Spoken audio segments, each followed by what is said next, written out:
Hello everyone, आज हम बात करने जा रहे हैं cell envelope and modification.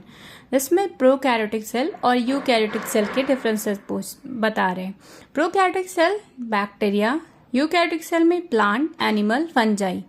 Prokaryotic cell में जेनेटिक मटेरियल पाया जाता है, यूकैरियोटिक में जेनेटिक मटेरियल पाया जाता है, पर प्रोकैरियोटिक में जेनेटिक मटेरियल नेक्ड होता है। यूकैरियोटिक में जेनेटिक मटेरियल जो होता है वो कवर किया हुआ रहता है न्यूक्लियर मेम्ब्रेन से।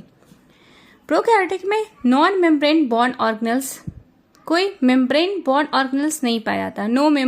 कोई मेम्ब्रेन बॉन्ड ऑर्गेनेल्स नहीं होगा, बट यूकैरियोटिक सेल्स में मेम्ब्रेन बॉन्ड ऑर्गेनेल्स प्रेजेंट होते हैं, जैसे कि Golgi apparatus, lysosome, vacuoles. Ribosome prokaryotic cells में पाए जाते हैं। नॉन मेम्ब्रेन बॉन्ड ऑर्गेनेल्स है, प्रोटीन का सिंथेसिस करने में हेल्प करता है। राइबोसोम यूकैरियोटिक सेल्स में भी पाए जाते हैं। यहाँ 80S होता है, 70S दोनों पाया जाता है। यहाँ सिर्फ 70S पाया जाता है। 70S दो सब यूनिट से मिलकर बना 50S एंड 30S, जबकि 80S मिलकर बना होता है 60S एंड 40S से। यहाँ वेल डिफाइंड न्यूक्लियस नहीं है, यहाँ वेल डिफाइंड न्यूक्लियस होता है। साइटोप्लाज्म तो यहाँ भी है और साइटोप्लाज्म यहाँ भी है, दोनों जगह पाया जा रहा है।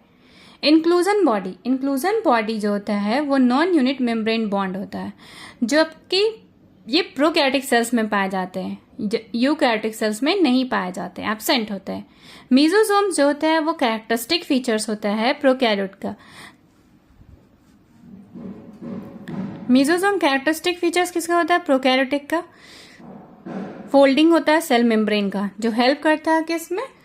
रिस्पायरेशन में, सिक्रीशन में, डीएनए का फॉर्मेट, रिस्पायरेशन सिक्रीशन में हेल्प करने का काम करता है। यहाँ डीएनए जो होता है स्मॉलर सर्कुलर डीएनए पाया जाता है प्रोकैरियोटिक सेल में, और यूकैरियोटिक सेल में लीनियर डीएनए पाया जाता है। स्मॉलर सर्कुलर डीएनए के बाहर जीनोमिक डीएनए या मेन डीएनए कह लें या न्यूक्लियोटाइड कह लें पाया जाता है।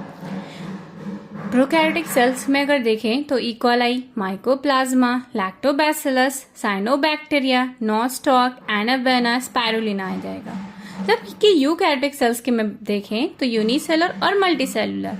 यूनिसेलुलर में आएगा प्रोटिस्टा में आएगा डायटम्स, डायनोफ्लाजेलेट, यूग्लाइन। मल्टीसेलुलर में बात करें तो फंजाई आएगा, प्लांट आएगा, एनिमैलिया आएगा। फंजाई में ईस्ट आ गया, राइजोपस आ गया, प्लांट में अलगई आ गई। लोअर जो सबसे लोअर प्लांट है एनिमैलिया, हाइड्रा, पाइला, राउंडवर्म, फिश, मैमल। प्रोकैरियोटिक में सेल वॉल पाए जाते हैं, लेकिन माइकोप्लाज्मा में नहीं पाया जाता। और यूकैरियोटिक सेल्स में सिर्फ प्लांट सेल के पास सेल वॉल होते हैं, एनिमल के पास तो कोई सेल नहीं है, सेल वॉल नहीं है। सेल तो है, सेल वॉल नहीं है। Thank you.